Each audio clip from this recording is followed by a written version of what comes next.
உங்கள் ஸ்ரீ சங்கரா டிவியில் சென்னையை பண்டரிபுரமாக மாற்றப் போகும் ஒரு மாபெரும் வைபவம். சென்னையில் பண்டரிபுரம் தொடர்ந்து 3வது வருடமாக சென்னையில் பண்டரிபுரம் கொண்டாடுவதில் பெருமிதம் கொள்கிறது சங்கரா தொலைக்காட்சி. இந்த பெரும் கொண்டாட்டத்தில் கலந்து கொண்டு ஹரிகதா மூலம் கடவுளை நம் மனக்கண்ணால் காணச் செய்யும் India's one and only Harikatha Chudamani Vishakha ஹரியின் மனதை உருக வைக்கும் மாதா விட்டல பிதா விட்டல விசேஷ ஹரிகதா நிகழ்ச்சி. விட்டலனின் லீலைகளை நம் காதுகளுக்கு இனிமையாய் கொண்டு சேர்க்க அபங்கத்தினை ஜுகல்பந்தியாக வழங்க வருகிறார்கள் உலக பிரசித்தி பெற்ற மகாராஷ்டிராவை சேர்ந்த இசை மேதைகள் ஜெயதீர்த் மேவுண்டி மற்றும் ஆனந்த் பாட்டே. வருடா வருடம் பண்டரிபுரத்தை நோக்கிய வார்க்கரி யாத்திரை அனுபவத்தினை நம் கண் முன்னே கொண்டு வரும் நாட்டிய நிகழ்ச்சி. நம்மை நோக்கிய விட்டலனின் வருகையாக சென்னையில் பண்டரிபுரம் நடைபெறும் நாள் ஜூலை 23ஆம் தேதி செவ்வாய்க்கிழமை மாலை 4 மணி முதல். இடம் நாரதகான சபா, ஆழ்வார்பேட்டை, சென்னை. புதுவித பக்தி அனுபவத்தினை பெற உங்களுக்கான டிக்கெட்டுகளை புக்மை ஷோவில் முன்பதிவு செய்து கொள்ளுங்கள். மேலும் விவரங்களுக்கு 9677761352.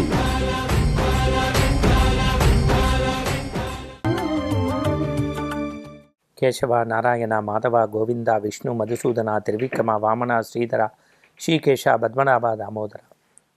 உலகமெல்லாம் சைவ வைணவத்திற்கு இணைப்பு பாடமாக இந்த மண்ணுலகில் தர்மம் தலைப்பதற்கு, அதர்மம் அழிவதற்கு, மனித மனங்களில் நல்லெண்ணங்களை விதைப்பதற்கு 100 கால தவபுருஷர இந்த மண்ணுலகில் ஞான சூரியனாய் வந்துதைத்த மனித புனிதர் காஞ்சி மகாபெரிய சுவாமிகளுடைய திருவடிகளுக்கு பணிந்த வணக்கம்.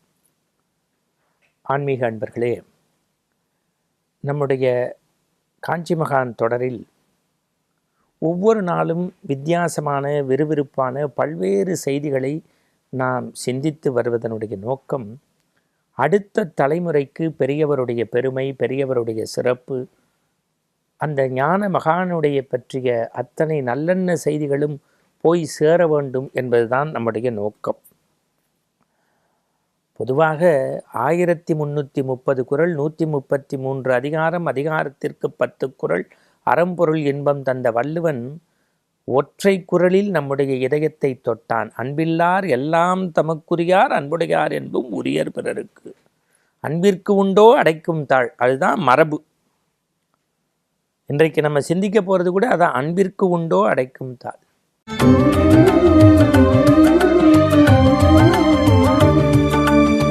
உலகத்தில் அன்பையே சிவமாக கருதி வாழ்ந்தவர் காஞ்சி மகாபெரிய சுவாமிகள். இன்றைக்கு சில பேருடைய பேர் சிவம்னு இருக்கும், அன்புங்கிறது ஒன்றுமே இருக்காது. சில பேருக்கு அன்பு செலுத்துறதுக்கு சம்பந்தமே இருக்காது, ஆனால் அவங்க அன்போட, கருணையோட, பரிபூர்ண கடாட்சத்தோட பிறர் மீது அன்பு செலுத்துவார்கள். அந்த பெயருக்கும் அவர்கள் செயலுக்கும் மாற்றி நடக்கும். இப்போ பாருங்க, காஞ்சிபுரத்தில் சர்வதீர்த்தத்தில் பெரியவா முகாமிட்டு இருக்கிறார்.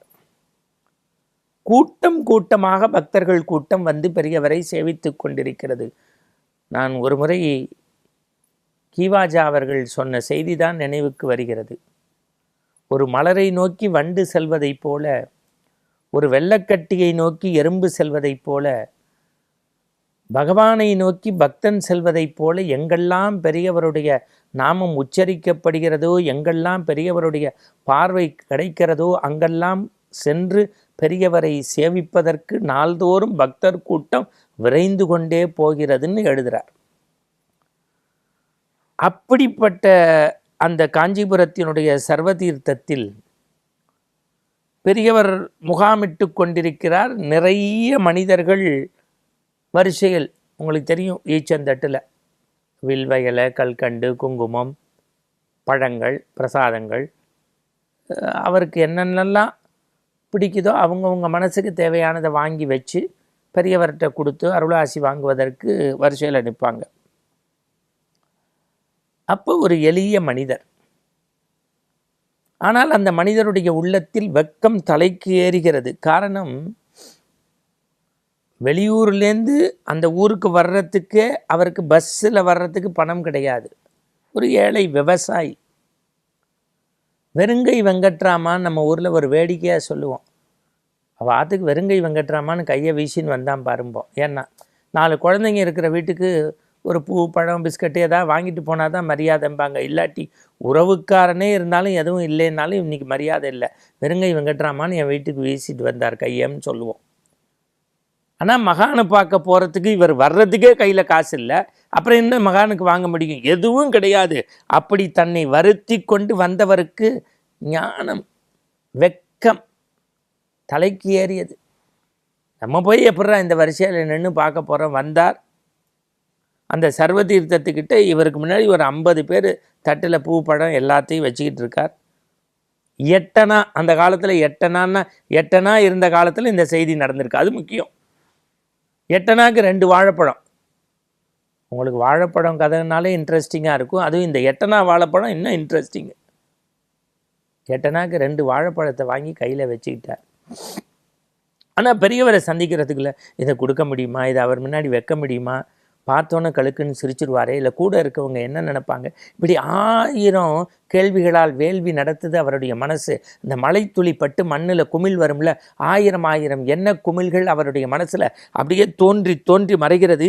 இது எப்படி பெரியவர்கிட்ட கொடுக்கறது, இது எப்படி பெரியவர்கிட்ட முன்னாடி வச்சு நமஸ்காரம் பண்ணுறது, இப்படியெல்லாம் எனக்கு வேதம் தெரியல, ஆச்சாரம் தெரியல, மடி தெரியல, எதுவும் தெரியல, மந்திரம் தெரியல. ஆனால் பெரியவரை பார்க்கணுங்கிற எண்ணம் மட்டும் இருக்குது. ஏதாவது கொண்டு போகணும்னா அதுக்கும் வறுமை தாண்டவம் மாடுறது. 8 நாக்கு 2 பழத்தோடு போகிறேன், இன்றைக்கி என்ன நடந்தாலும் பரவாயில்ல, சிவசிவா அப்படின்னு நந்தனார் கதையில் நந்தனார் தன்னுடைய மனதில் எப்படி தன்னை பற்றி சில செய்திகளை நினைத்து கொண்டிருந்தாரோ அப்படி நினைத்து கொண்டு அந்த வரிசையிலே நின்றார். ஒரு ஒரு ஒரு ஒரு பார்வை ஒளி, சில ஒளி அலைகள் பட்டோன்னு ஒரு பெரிய வைப்ரேஷன் வரும்ல, அந்த மாதிரி பெரியவருடைய அந்த பார்வை பட்டோன்னே அவருக்கு அப்படியே தூக்கி வாரி போட்டதான். எங்கே எனக்காக ஆசையாக வாங்கிட்டு வந்த அந்த 2 பழத்தை கொடுன்னாராம். எங்கே எனக்காக ஆசையாக வாங்கிட்டு வந்த அந்த 2 பழத்தை கொடு. அவன் தாராக சீப்பாக கொண்டு வந்து கொடுக்குறான். கல்கண்டு, முந்திரியும், திராட்சையும், பேரிச்சம்பழமும் பழமுமா. ஆனால் பெரியவர் சொன்ன வார்த்தை, எனக்காக ஆசையாக அன்பாக கொண்டு வந்த அந்த 2 பழம் எங்கே? வாங்கி 1 எடுத்து பிரித்து அவருக்கு முன்னாடியே பாதி புட்டு சாப்பிட்டு அப்படி பிரசாதமாக மற்ற வாழ் கொடுத்தாராம். அவனுக்கு கண்ணில் தாரையாக ஊற்றுது. வாங்கினது பரிசில் அவனுக்கு முன்னாடி சாப்பிட்டு. அப்போ எப்படி பிறர் மனத்தை குளிர்விக்கிறார் பாருங்கள், எப்படி அவருடைய எண்ணத்தை புரிஞ்சிட்டார். அதெல்லாம் தாண்டி அடுத்து சொன்னாராம், ரொம்ப சேமமாக இருப்ப, உன் நிலத்தில் கொஞ்சம் பிரச்சனை இருக்குது போலையே. எப்படி? இவர் எதுவும் சொல்லலை, பெரியவா சொல்கிறா, உன் நிலத்தில் கொஞ்சம் பிரச்சனை இருக்குது போலையே, எல்லாம் சரியாயிடும். இது மாதிரி நீ சாமி பக்தியோட எப்போதும் உண்மையோடு இரு, உனக்கு ஒரு குறையும் வராதுன்னு.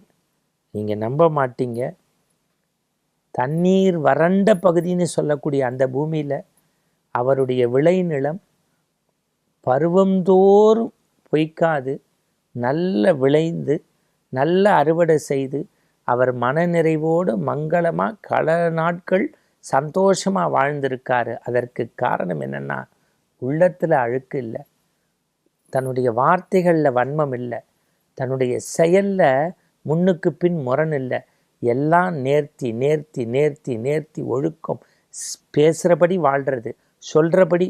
சில பேர் பார்த்திங்கன்னா இன்றைக்கி மேடையில் அப்படி வக்கனையாக பேசுவாங்க, தனி மனித வாழ்க்கையில் பார்த்திங்கன்னா கேள்விக்குறியாக இருப்பாங்க. மேடையில் சில பேர் தான தர்மத்தை பற்றி பேசுவாங்க, ஆனால் யாருக்கும் ஒரு எழுதுகோள் வாங்கிறதுக்கு கூட உதவ மாட்டாங்க.